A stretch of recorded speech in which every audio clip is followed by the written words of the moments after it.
Professor Olga Matthias is a spokesperson for the Linton-on-Ouse action group.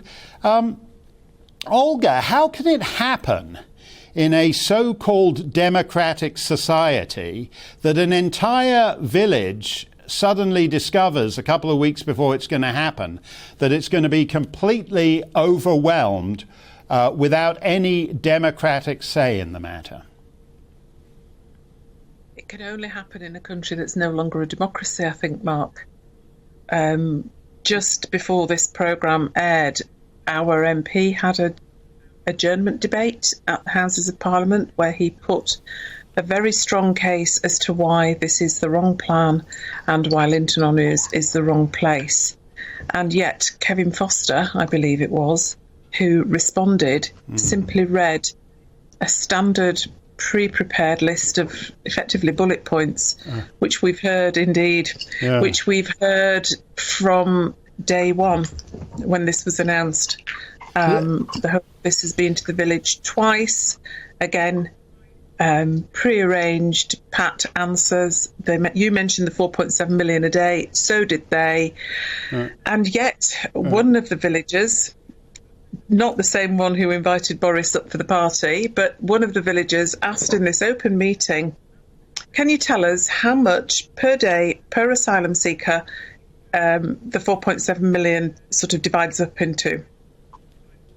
And also then, for comparison, can you tell us how much per day per asylum seeker it will cost to keep them in Linton-on-Ouse?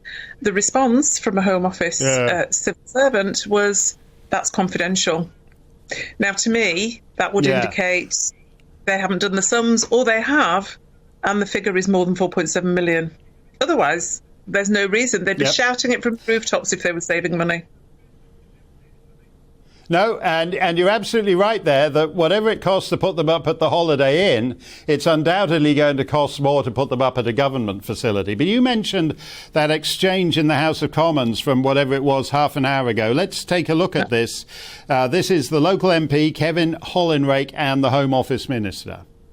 I must say the Home Office has been willing to engage on this, but I do see the approach they have taken as pretty much an abuse of power. It has been indifference all the way along.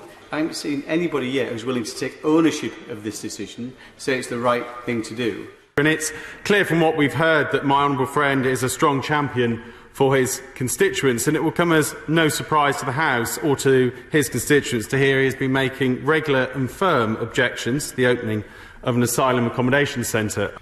In starting, our asylum system is broken. It is not delivering value for taxpayers. It is not delivering for those who genuinely in need in protection in this country.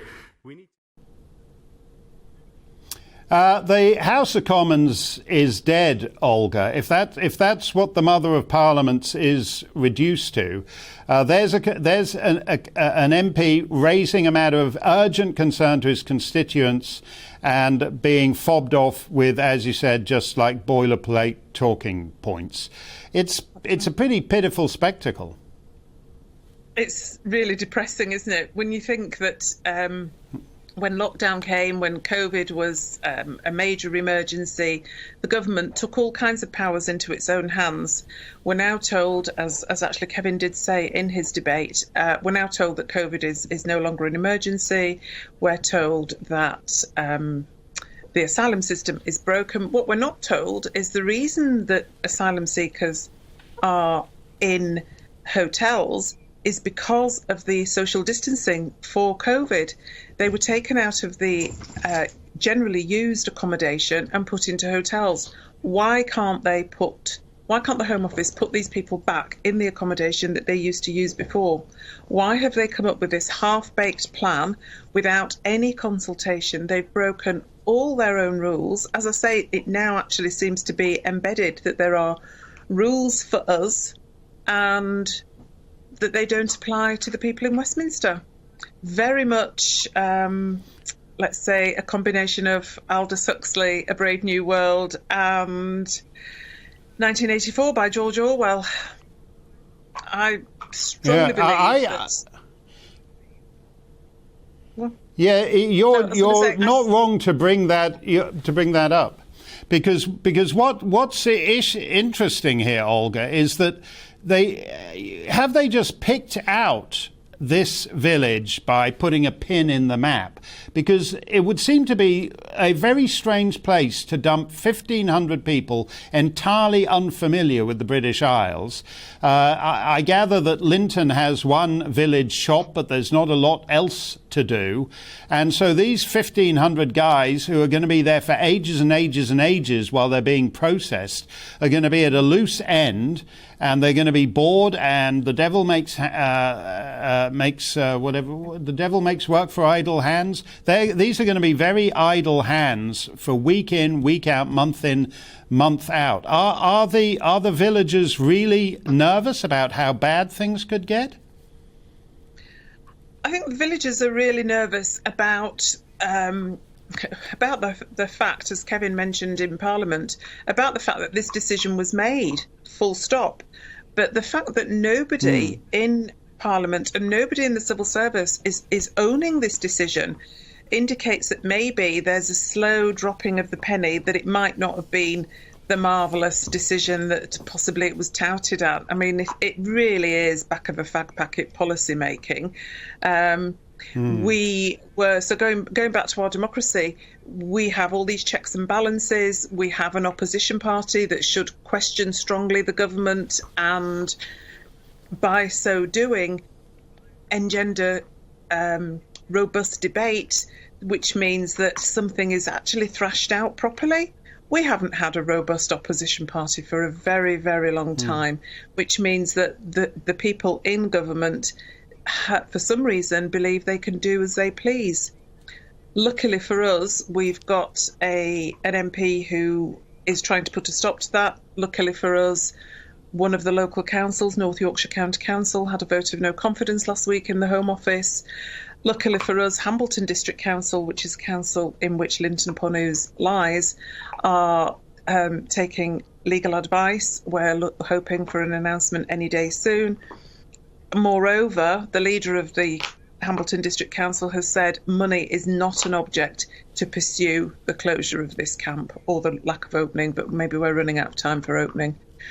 But they haven't done any risk assessment, any due diligence, and a report came to my notice earlier today, which I have promised your producer that I will share at the end of this programme.